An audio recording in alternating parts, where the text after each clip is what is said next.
두 거장의 이론이 동시에 맞물려서 그래야 비로소 이 거대한 쇳덩어리가 하늘로 솟구칠 수 있는 거다. 이렇게 말씀드릴 수 있을 것 같습니다. 인천과학 속 숨겨진 과학 이야기 진행을 맡은 김진영입니다. 오늘 풍성한 과학 이야기를 하기 위해서 두 분을 모셨는데요. 과학 커뮤니케이터 궤도님 그리고 계기착륙팀 백동호 과장님 모셨습니다. 네, 안녕하세요. 과학 커뮤니케이터 궤도입니다. 반갑습니다. 네, 안녕하세요. 인천공항 항행안전시설 담당자 대통우라고 합니다. 예, 오늘의 주제는 바로 비행과 공항입니다. 궤도님, 제가 문과여서 그런데 비행기가 나는 원리는 어떤 원리가 있나요? 먼저 이 비행기에 어떤 힘들이 작용하는지 이걸 봐야 됩니다. 이 비행기가 하늘을 날 때 항상 네 가지 힘이 동시에 작용을 하거든요. 첫 번째가 위로 띄우는 양력, 아래로 끌어내리는 중력, 앞으로 미는 추력, 그리고 뒤로 잡아당기는 항력. 이 네 가지가 균형을 이루면서 비행기가 일정한 고도에서 안정적으로 비행을 하는 겁니다. 그 중에서도 비행기가 뜨는 것, 요 핵심은 양력이 중력을 이기는 것. 이렇게 볼 수 있죠. 그럼 양력이 어떻게 만들어지는지가 정말 중요한 포인트겠네요. 네, 맞습니다. 양력의 원리는 보통 베르누이 정리가 핵심입니다. 날개 윗면이 이제 공면이라서 공기가 더 빠르게 흐르고요. 그래서 윗면의 압력이 낮아집니다. 그 압력 차이가 비행기를 위로 띄우는 거예요. 이게 베르누이 정리고요. 그런데 수백 톤에 달하는 이 무겁고 거대한 비행기를 딱 그 원리 하나만으로 설명하기에는 좀 무리가 있겠죠? 공이 비행기 뭐 몇 그램이지만 이 보잉 777 30만 킬로그램이 넘습니다. 그 어마어마한 무게를 띄우려면 베르누이 압력차 요것만으로 그 힘이 다 설명이 안 된다는 거죠. 그럼 다른 원리가 또 있다는 말씀이군요. 그게 바로 이제 작용 반작용의 원리입니다. 뉴턴 제3법칙이죠. 날개가 공기를 아래로 강하게 밀어내면은 이 공기도 똑같은 힘으로 날개를 위로 밀어 올리는 거예요. 비행기 날개 자세히 보시면은 약간 위쪽으로 살짝 기울어져 있습니다. 이 각도 덕분에 비행기가 앞으로 나갈 때 공기를 아래로 밀어내게 되고 그 반작용으로 위쪽 힘을 받는 거죠. 결국 이제 베르누이와 뉴턴 이 두 거장의 이론이 동시에 맞물려서 그래야 비로소 이 거대한 쇳덩어리가 하늘로 솟구칠 수 있는 거다. 이렇게 말씀드릴 수 있을 것 같습니다. 그렇죠. 그럼 둘 중 하나만 있는 건 아니고 둘 다 있어야 하는 거. 네네네. 둘 다 있어야 돼요. 사실은 뭐 더 복잡한 것들이 많이 있지만 뭐 기본적으로 현대 항공역학에서 양력을 설명하는 과정에서는 어느 한 가지 원리만 강조하면 오해가 생긴다고 보고 있습니다. 그러면 이 양력으로 비행기를 날게 한다면 양력은 어떻게 해서 생기는 건가요? 양력은 결국 속도에서 나옵니다. 빠르게 달려야 비로소 날개 위아래 공기 흐름이 생기고 양력이 만들어지는 거고요. 그 속도가 이제 보통 시속 280km 정도 이렇게 지금 보고 있습니다. 그 무거운 비행기를 그 속도까지 올리려면 꽤 많이 거리가 필요하겠네요. 그렇죠. 정확합니다. 이 충분한 가속 거리가 일단 필요하고요. 거기에 비상 상황까지 고려한 어떤 여유가 있어야 됩니다. 여유 분량이 있어야지 뭐 문제가 생겨도 좀 어떻게 정돈이 되니까. 그래서 활주로가 엄청나게 길어야 하는 거죠. 이번엔 백동호 과장님께 한번 여쭤보겠습니다. 인천공항 활주로는 얼마나 긴가요? 인천공항에서는 현재 4개의 활주로를 운영하고 있는데요. 이 중 제3활주로가 4,000m로 궤도님이 앞서 설명해 주신 것 같이 충분한 양력과 운항 안전을 고려한 길이라고 생각해 주시면 될 것 같습니다. 그런데 이제 활주로 길이가 항상 똑같이 필요한 건 또 아니에요. 더운 날이랑 추운 날 또 다르고요. 짐을 가득 실은 비행기, 그리고 좀 가벼운 비행기, 이것도 다릅니다. 더운 날에 이제 공기가 희박하기 때문에 이 공기가 많아져야지 이제 양력을 만들 수가 있는데 공기가 희박하니까 이 날개가 양력을 만들기가 더 어려워집니다. 결국 그럼 더 빠른 속도가 필요하고 그러면 더 빠른 속도를 내려면 더 긴 활주로에서 이륙을 해야 되겠죠 아마? 그럼 더운 여름에 비행기 무게 같다면 활주로가 더 길어져야 되겠네요. 그래서 한여름에는 운항편에 화물을 좀 줄이거나 뭐 연료를 좀 덜 싣고 가거나 연료 무게도 굉장히 크니까 그래서 이제 비행기 무게 자체를 줄이는 선택도 하고 있죠. 그럼 활주로에도 인천공항에 숨겨진 과학 이야기가 있다고 하는데 과장님 그럼 어떠한 이야기가 좀 숨겨져 있을까요? 활주로에는 비행기의 안전한 이착륙을 위해서 다양한 과학 기술이 숨어 있는데요. 그 대표적인 것이 카테고리 3 계기 착륙 시설, 즉 K3ILS 시설입니다. 항공기가 안전하게 착륙할 수 있도록 길을 안내해주는 첨단 항행 안전 시설인데요.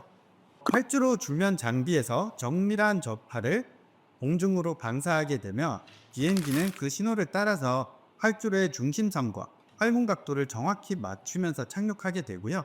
마치 하늘에 보이지 않는 길이 만들어지고 그 길을 따라서 항공기가 안전하게 내려오는 것.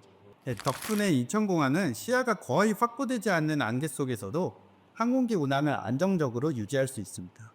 그럼 활주로의 길을 이렇게 그려준다는 개념이군요. 근데 이런 시스템은 언제부터 연구가 된 건가요? 첫 시작은 1930년대로 거슬러 올라가게 됩니다. 당시에는 저희가 컴퓨터가 없었기 때문에 전파를 이용해서 비행기를 유도하는 방법이 활발히 연구가 되었고요. 독일에서 오렌츠 빔이라는 전파 유도 방식이 처음으로 먼저 등장을 했고, 그것이 오늘날에 우리가 사용하는 계기 착륙 시설의 기반이 되었습니다. 네, 그리고 또 비슷한 시기 미국에서는 또 다른 흥미로운 일이 하나 있었습니다. 이게 2차 세계대전 중에 시야가 안 좋은 날 폭격기를 어떻게든 이제 무사히 착륙을 시켜야 하는 좀 절박한 상황이 있었거든요. 네, 근데 그런 상황에서 그 유명한 맨해튼 프로젝트에 참여를 했던 천재 물리학자 루이스 월터 엘버레즈가 GCA라는 시스템을 만들었죠. 그러면은 우리 공항이 쓰는 거는 GCA인가요? ILS인가요? 근데 이게 재밌는 게 ILS와 GCA는 같은 시기에 만들어졌지만 사실 완전히 다른 두 가지 시스템이었습니다. ILS는 이제 비행기가 스스로 전파를 받아서 자기 위치를 잡는 방식이라면 GCA는 지상 관제사가 레이더로 비행기를 보고 직접 이게 안내를 해가지고 유도를 하느냐 아니면 비행기가 데이터를 직접 읽느냐 요 차이였던 거죠. 그럼 같은 문제를 하나는 공중에서 하나는 지상에서 풀려고 했던 거네요. 그렇죠. 두 시스템이 한동안 평행하게 발전을 하다가 1947년 국제민간항공기구 아이카오가 ILS를 국제 표준으로 채택을 하면서 오늘날 전 세계 민간 공항에서 ILS를 쓰게 된 거죠. 덕분에 지금은 조종사가 활주로를 거의 볼 수 없는 상황에서도 시스템이 활주로 중심선과 활공각도를 매우 정밀하게 안내해 주기 때문에 사실상 자동 착륙에 가까운 운항이 가능해졌다고 할 수 있습니다. 그렇죠. 이제 결국 핵심은 이제 전파, 전자기파의 정밀한 활용입니다. 사실 이제 빛도 전자기파 아니겠습니까? 우리가 안개 속에서 앞이 보이지 않는다. 요건 이제 가시광선이 안개 입자에 막혀서 그런 거고요. 그런데 전파는 파장이 더 길다 보니까 안개 입자를 그냥 통과해 버립니다. 결국 보이지 않는 빛이 길을 그려주고 있다. 이렇게 보시면 되겠죠. 시야가 안 보이는데 비행기가 안전하게 착륙한다. 이거 좀 놀라운 일인 것 같습니다. 그게 결국 가능한 이유는 이제 전자기파라는 보이지 않는 길잡이 덕분이다. 네, 이렇게 볼 수 있겠네요. 궤도님, 제가 신혼여행을 미국으로 다녀왔는데 미국에 갈 때랑 올 때랑 시간이 좀 다르더라고요. 이게 좀 기분 탓인가요? 아니면 과학적인 원리가 있나요? 정말 좋은 질문입니다. 이게 사실은 뭐 우리가 다 느끼는 거죠. 실제로 이제 가보면 왜 갈 때는 또 금방 가는데 올 때는 오래 걸리지? 서울에서 뉴욕 갈 때 제가 이제 지난달에 갔다 왔거든요. 똑같은 거리인데 2시간 가까이 차이가 납니다. 이 원인이 제트기류예요. 제트기류. 지구가 자전하면서 대기가 서쪽에서 동쪽으로 흐르면 거대한 바람이 만들어집니다.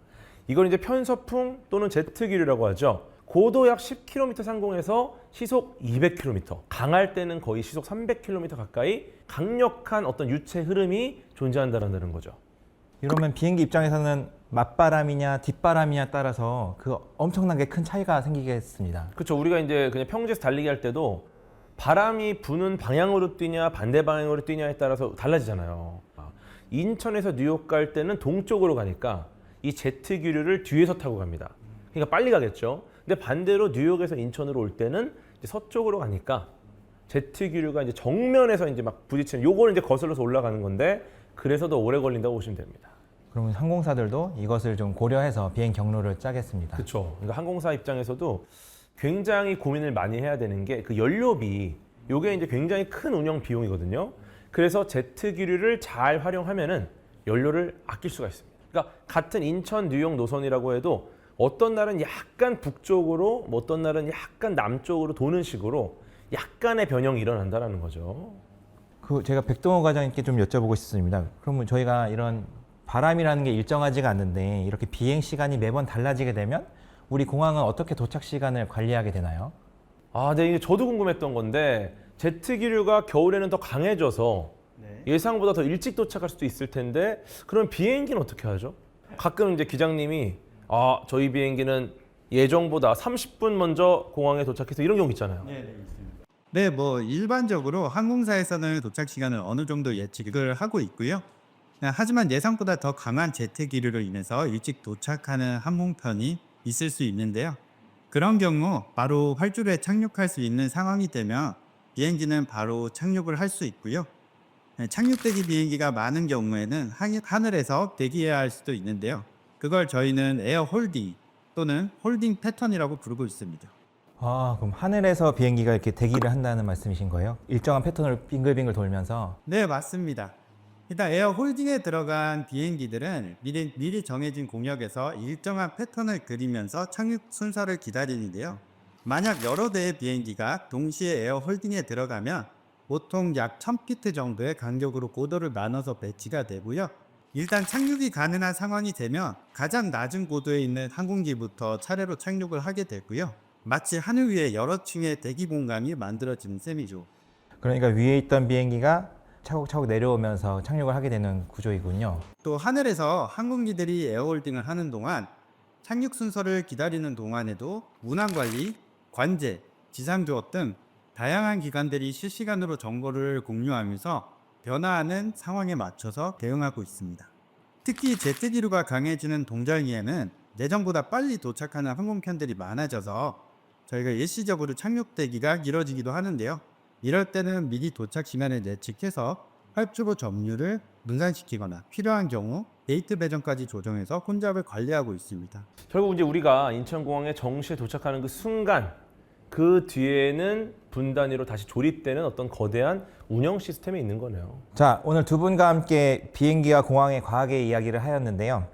양력에서부터 활주로, 그리고 제트기류, 에어홀딩, 캐슬리까지 정말 많은 이야기를 나누었습니다. 마지막으로 한마디씩 부탁드리겠습니다. 네, 많은 분들이 인천공항을 세계 1등 공항이라고 말씀해 주시는데요.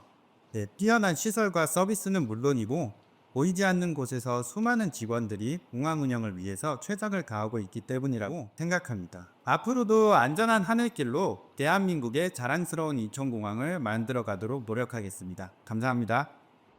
오늘은 우리가 매일 무심코 타는 비행기 한 대를 띄우기 위해서 베르누이의 원리, 뉴턴의 법칙들, 혹은 전자기파와 제트기류까지 수많은 과학이 동시에 작동하고 있다는 걸 살펴봤는데요. 다음에는 우리가 비행기에 오르기 전 거치는 또 하나의 관문, 가방 속을 꿰뚫어보는 보이지 않는 빛, 엑스레이와 보안 검색의 과학에 대해서 한번 이야기를 나눠보겠습니다. 네, 두 분 모두 감사합니다. 오늘 영상이 도움이 되셨다면 좋아요와 구독 꼭 부탁드리고요. 다음 영상에서 또 만나요.